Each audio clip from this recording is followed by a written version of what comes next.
శ్రీమాత్రే నమః. మొన్న కశ్మీర్ పెహల్గాంలో జరిగినటువంటి ఉగ్రదాడిలో 26 మంది చనిపోయారు. అది ఎలా చనిపోయారో తెలుసా? మతం పేరుతో వాళ్ళు మీరు హిందువులా ముస్లింలా అని అడిగి మరీ హిందువులన్న ప్రతివాడిని చంపారు. చాలా మంది టెర్రరిజానికి మతం లేదు అంటూ ఉంటారు. ఈ దాడి తర్వాత కూడా చాలా మంది టెర్రరిజానికి మతం ఏంటి, చంపిన వాళ్ళు చనిపోయిన వాళ్ళు మతం అంటూ ఎందుకు మాట్లాడుతున్నారు అని. కానీ ఆ దాడిలో వాళ్ళు చేసిందేంటి? అసలు వచ్చిన వాళ్ళు హిందువులా ముస్లింలా అని వాళ్ళని అడిగి ముస్లింలని పక్కన పెట్టి హిందువులు అన్న వాళ్ళందరినీ పక్కన నిల్చోపెట్టి వాడు ముస్లిం అని ఒకవేళ చెప్పినా సరే వాళ్ళందరి ప్యాంట్లు ఇప్పించి వాళ్ళు ముస్లిమా కాదా అని తేల్చుకుని వారు కల్మా చదవాలి అని చెప్పి, కల్మా అంటే ఈ ఉర్దూ భాషలో వాళ్ళ ఈ ముస్లిం మతానికి చెందినటువంటి కొన్ని రకాల శ్లోకాలు లాంటివన్నమాట. అది చదవగలరా లేదా అని తేల్చుకుని ఆ తర్వాతే వాళ్ళని చంపేశారు. చనిపోయిన 26 మంది ఒక్కొక్కరిది ఒక్కొక్క రకమైన విషాదమైన కథ అని చెప్పాలి. అందులో కొన్ని కథలు వింటుంటే మీకు కన్నీళ్లు రాక మానవు. కాశ్మీర్ లో హనీమూన్ జరుపుకోవడానికి వెళ్ళినటువంటి నవవధువు అయితే ఆ భార్యాభర్తలకి 6 రోజుల ముందే పెళ్ళైంది. అతడు నేవీ ఆఫీసర్. అతనికి కేరళలో పోస్టింగ్ అట. పెళ్ళైన తర్వాత ఢిల్లీలో రిసెప్షన్ ఇచ్చి ఒక 3 రోజులు 2 రోజుల ముందు కాశ్మీర్ వచ్చారు హనీమూన్ కని. వాళ్ళు మినీ స్విట్జర్లాండ్ అనే ఈ ప్రాంతానికి వచ్చి ఆ పైకి ఎక్కడానికి అందరూ గుర్రాలపై వెళ్తారట. వాళ్ళు కూడా అలా గుర్రాలపై ఎక్కి అప్పుడు ఎక్కిన తర్వాత ఒక 5-10 నిమిషాల తర్వాత వారికి ఆకలేస్తోందని అక్కడ ఏదో ఒక షాప్ లా ఉంటే కొనుక్కోవడానికి వెళ్ళారు. ఇంతలోనే వారికి ఫైరింగ్ వినిపించింది. ఆ ఉగ్రవాదులు వచ్చారు, అతన్ని చంపేశారు. నువ్వు హిందువా ముస్లింవా అని అడిగారట. అతడు హిందూ అనగానే చంపేశారట. ఇక ఇంకొకటి, ఒరే నా భర్తను చంపావు నన్ను కూడా చంపు అని అడిగిన స్త్రీకి వాడిచ్చిన సమాధానం వింటే మీరు కన్నీరు పెడతారు. కర్ణాటక నుంచి వచ్చినటువంటి ఒక కన్నడ కుటుంబం, భార్య భర్త ఒక కొడుకు, ముగ్గురు కలిసి గుర్రాలపై కొండ మీదకి వెళ్లారు.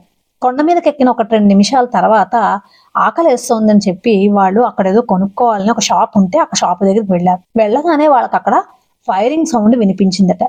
ఈ మొత్తం కథనాన్ని ఆమె ఒక నేషనల్ మీడియాతో చెప్పింది. ఫైరింగ్ వినిపించగానే ఇది మన ఇండియన్ ఆర్మీ ఏదో ట్రైనింగో టెస్టింగో చేస్తున్నట్టున్నారు అని అనుకున్నారు. సెకండ్ రౌండ్ వినిపించినప్పుడు కూడా వాళ్ళు అలాగే అనుకుని ఇగ్నోర్ చేశారు. అయితే ఆ షాప్ దగ్గర కొనుక్కుంటున్న భర్త అప్పుడు భార్యతో వెళ్ళి బాబుని కూడా తీసుకురా, వాడికి ఏది కావాలో అది కొనుక్కుంటాడు అనగానే ఆమె బాబుని తీసుకురావడం అని చెప్పి వెనక్కి వచ్చింది. ఈలోగా వెళ్ళి చూసేసరికి తన భర్తను చంపేశారు. చనిపోయిన భర్తను చూసి వెక్కి వెక్కి ఏడుస్తూ ఆ తండ్రిని చూసి పిల్లడు కూడా ఏడుస్తూ నిల్చుని అక్కడే తిరుగుతున్న ఉగ్రవాది వైపు చూసి ఆమె ఒరే నా భర్తను చంపావు నన్ను కూడా చంపే అని అరిచిందట. ఆ పిల్లాడు కూడా హిందీలో ఒరే కుక్క నువ్వు మా నాన్నని చంపావు మమ్మల్ని కూడా చంపే అని అన్నాడట. అంటే ఆ ఉగ్రవాది చంపను వెళ్ళి మోడీకి చెప్పు అని అన్నాడట.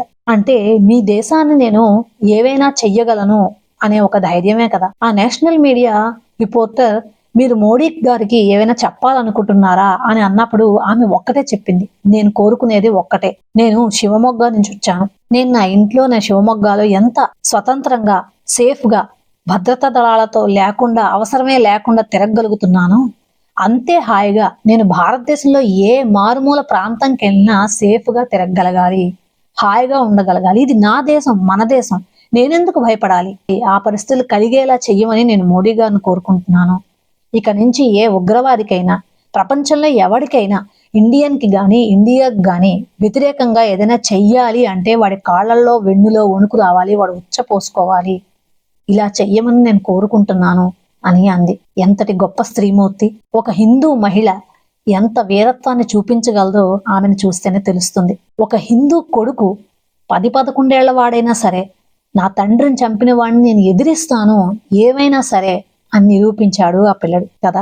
ఇక ఇది కాక ఇంకొక ఆమె 3 ఏళ్ల కొడుకు భర్త ఆమె కాశ్మీర్ తిరగడానికి వెళ్లారట. మొన్నటి వరకు ముషీరాబాద్ లో జరుగుతున్నటువంటి అల్లర్లు మతపరమైనవేం కావు, 2 మూకలు కొట్టుకుంటున్నాయి అంటూ చెప్పిన మమతా గవర్నమెంట్ అదే వెస్ట్ బెంగాల్ నుంచి వచ్చిన కుటుంబం అది. ఆమె 3 ఏళ్ల పిల్లడిని పట్టుకుని కూర్చుంటే భర్త అక్కడికి ఏదో కొనడానికని వెళ్ళినప్పుడు అతన్ని కూడా చంపేశారు. నువ్వు ముస్లింవా హిందువా అని అడుగుతూ. ఆమె ఇన్నాళ్ళు ఒక సెక్యులర్ గా బతికిందేమో. కలకత్తా ఎయిర్పోర్ట్ లో దిగిన తర్వాత ఆమెను కలవడానికని వెళ్ళినటువంటి బీజేపీ అధినేత అక్కడ కలకత్తాకి అంటే వెస్ట్ బెంగాల్ కి సువేందు అధికారి అనే వ్యక్తి ఆమెను రిసీవ్ చేసుకోవడానికి వెళ్ళినప్పుడు ఆమె చెప్పి వెక్కి వెక్కి ఏడ్చింది, నా భర్తని నువ్వు హిందువా ముస్లింవా అని అడిగి మరీ చంపేశారు అని. అప్పుడు అతను అన్న మాటలేం తెలుసా, ఇప్పుడైనా నమ్ముతావా? సెక్యులరిజం సెక్యులరిజం అనే పేరుతో మనం ఎలా మన మొహాలకు ముసుగులు వేసుకుని తిరుగుతున్నామో ఇప్పటికైనా నువ్వు నిజాన్ని తెలుసుకో. నువ్వు హిందూగా బతుకు, ప్రతి మతస్థుణ్ణి గౌరవించు, ఎవరిపైనా నువ్వు ఏదో వాళ్ళని ఏదో చెయ్యాలని అనుకోకు, కానీ నువ్వు హిందువు అని గర్వించు. నీ హిందూ మతాన్ని ఎవరైనా కించపరిస్తే ఊరుకోవద్దు అంటూ అక్కడ చెప్పి ఆ పిల్లాన్ని ఎత్తుకుని అతను కూడా ఏడ్చాడు. ఇక ఇంకొకటి తెలుసా, విస్తుపోయే సంఘటన. ఒక ఆమె భర్త, ఇద్దరు అన్నదమ్ములు, వీళ్ళందరూ కలిసి కాశ్మీర్ తిరగడానికని వెళ్ళారట. అయితే ఆమె కింద నుంచి పైకి ఎక్కడానికి గుర్రాలను మాట్లాడుకోవాలి కదా. ఆ గుర్రాలను మాట్లాడుకుంటున్నప్పుడు ఆ గుర్రాలను నడిపేవాడు ఉంటాడు. వాడు ఆమెతో మాట్లాడడం మొదలు పెట్టారు. నీ పేరు ఏంటి అని అడిగాడట. ఆమె నా పేరు ఏక్తా అని చెప్పింది. ఏక్తా అంటే ముందు వెనక ఏం లేదా, నీ ఇంటి పేరు ఏంటి అని అడిగాడట. ఆమెకు అసలు ఇంటి పేరు చెప్పే అలవాటు ఎప్పుడూ లేదట. ఎప్పుడు ఆమె పేరు ఏక్తా అంటే అదే చెప్తుంది. ఎందుకు నా పేరు ఏక్తా అని చెప్పాను సరిపోదా అని అడిగిందట. అంటే ఓ నువ్వు హిందువా ముస్లింవా అని అడిగాడట. నేను హిందూని అని చెప్పిందట. నువ్వు ఎక్కడి నుంచి వచ్చావు అని అడిగాడట. అడిగితే ఆమె నేను రాజస్థాన్ నుంచి వచ్చాను అని చెప్పిందట. ఓహో అలాగా, నువ్వు రాజస్థాన్ అజ్మీర్ దర్గాకు ఎప్పుడైనా వెళ్ళావా అని అడిగాడట. నేనెందుకు వెళ్తాను, నేను హిందువుని కదా, నేను వెళ్ళలేదు అందట. వెళ్ళు, తెలుస్తుంది, బాగుంటుంది అని చెప్పాడట. నువ్వు ఎప్పుడైనా ఖురాన్ చదివావా అని అడిగాడట. నేను హిందువుని కదా, ఖురాన్ ఎందుకు చదువుతాను అని అంటూ ఆమెకు అతడు ఏదో తేడాగా ఉన్నాడు అని అనిపించి ఆయన ఖురాన్ ఉర్దూలో ఉంటుంది కదా అందుకే నేను చదవలేదులే అందట. అంటే దానికి వాడు లేదు, హిందీలో కూడా దొరుకుతుంది, హిందీలో దొరికే ఖురాన్ బుక్ ను చదువు అని చెప్పాడట. దానికి ఆమె నేను ఎందుకు చదవాలి, నేను హిందువుని కదా అందట. అప్పుడు వాడు నేను ఖురాన్ చెప్పే ఒక టీచర్ని. అంటే ఆమె నువ్వు ఖురాన్ చదివే టీచర్ అయినప్పుడు నువ్వు ఎందుకు ఈ గుర్రాల్ని నడుపుకుంటున్నావు అని అందట. అంటే దానికి వాడు ఏ సమాధానం చెప్పలేకపోయాడు. ఈలోగా వాడికి ఒక ఫోన్ వచ్చిందట. ఫోన్ వస్తే వాడు ఆ ఫోన్లో 20 మంది దాకా ఉంటారు, పైకి పంపిస్తున్నాను, నేను గన్స్ సప్లై చేసేసాను అంటూ చెప్పాడట. ఆ మాటలు ఆమెకు ఇంతవరకు ఆమె పడుతున్న అనుమానానికి ఇంకాస్త ఎక్కువ అనుమానాన్ని కలిగించి వీడేదో తేడాగా ఉన్నాడు, వీడు నిజంగానే గన్స్ అంటే గన్సేనా లేకపోతే ఇంకేదైనా అంటున్నాడా, లేకపోతే నన్ను భయపెట్టడానికి అంటున్నాడా అని అనుకుందట. ఈలోగా ఆమె పైకెళ్తుంటే ఎంతమంది ఉంటారు మీ గ్రూప్ లో అని అడిగాడట. 20 మంది వరకు ఉండొచ్చు అని చెప్పిందట. అయితే ఎంతమంది హిందువులు ముస్లింలు అంటే మేము ముగ్గురం మాత్రమే హిందువులు, మిగిలిన అందరూ ముస్లింలే అని చెప్పిందట. ఎందుకంటే వాళ్ళ ప్రాణాలని వాడు ఎక్కడ తీస్తాడో అని భయపడుతూ అందరూ ముస్లింలే అని అబద్ధం చెప్పాను అని చెప్పింది ఆవిడ. ఆ తర్వాత వాడు అక్కడ దిగిపోయాక వాళ్ళ అన్నదమ్ముడు ఒకడు రుద్రాక్షమాల వేసుకుంటే వాడు నువ్వేంటి మెడలో వేసుకున్నావు అని అడిగినప్పుడు ఇది రుద్రాక్షలు అని చెప్పాడట ఈవిడ యొక్క అన్నదమ్ముడు.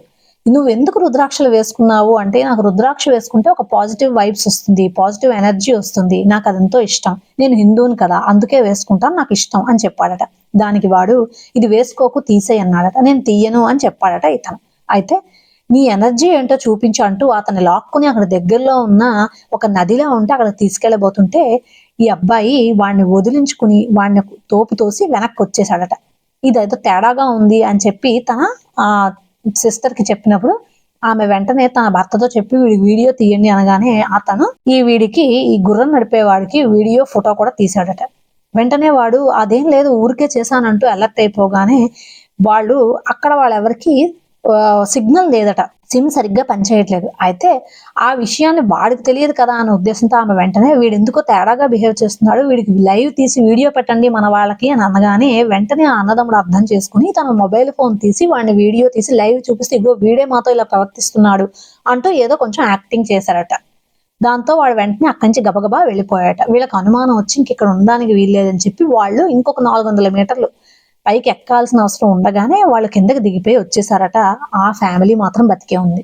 ఆమె చెప్పిన ఘటనలు ఇవి. ఇంకొక నెట్ లో వైరల్ అవుతుంది ఏంటో తెలుసా, ఎవడో ఒక అస్సాంలో ప్రొఫెసర్, అతడు బెంగాలీ వాడట. వాళ్ళు హిందువులు ఎంతమంది ముస్లింలు ఎంతమంది వేరుగా ఉన్నప్పుడు కల్మా ఏదో చదవమన్నప్పుడు వాడు హిందూ అయినా సరే కమ్యూనిస్ట్ భావజాలం ఎక్కువగా ఉన్నవాడట. వాడు వెంటనే కల్మా చదివేశాడట. అతడి భార్య ముస్లిం వారు హిందువా అని అడగగానే తనకున్న సింధూరాన్ని చెరిపేసుకుందట. ఇంతకంటే దౌర్భాగ్యం ఇంకేమైనా ఉంటుందా? చాలా దారుణంగా ఉన్నాయి. మతం పేరుతో ఇంతలా హింస జరుగుతున్నా మతం హింసకి ఏమాత్రం అడ్డంకేం కాదు, ఏ మతం వాళ్ళైనా చంపుతున్నారు అని అనుకోవడం ఇంకా మన మూర్ఖత్వం అని అనుకోవాలి. అయితే తన భర్తను చంపిన, తన తండ్రిని చంపిన నవవధువు కొత్తగా పెళ్లి ఎన్నో ఆశలతో వెళ్తుంది. తన భర్త తన కళ్ళ ముందు చనిపోయినా ధైర్యంగా పోరాడి నా దేశానికి మచ్చ రాకూడదు, నా దేశాన్ని ఎదిరించిన వాడు చావాలి, నా దేశానికి ఇటువంటి కీడు చేసే వాళ్ళెవరూ మిగలకూడదు, నా దేశంలో ఏ మూలకు వెళ్ళినా సేఫ్టీ ఉండాలి అని కోరుకునేది హిందూ మహిళే కదా. హిందూ కొడుకే కదా మా నాన్నని చంపావు నన్ను చంపు అని ధైర్యంగా అడగగలడు. హిందువునని గర్వించు, హిందూగా జీవించు, హిందూగానే చచ్చిపోదాం. తుచ్చమైన ఈ బతుకుల కోసం నేను హిందువుని కాదు అని ఎందుకు చెప్పుకోవాలి? చావు వచ్చినా సరే నేను ముస్లింని అంటూ అబద్ధం చెప్పుకోవాల్సిన అవసరం లేదు. చచ్చిపోవాలన్నా హిందూగానే చచ్చిపోదాం. శ్రీమాత్రే నమః.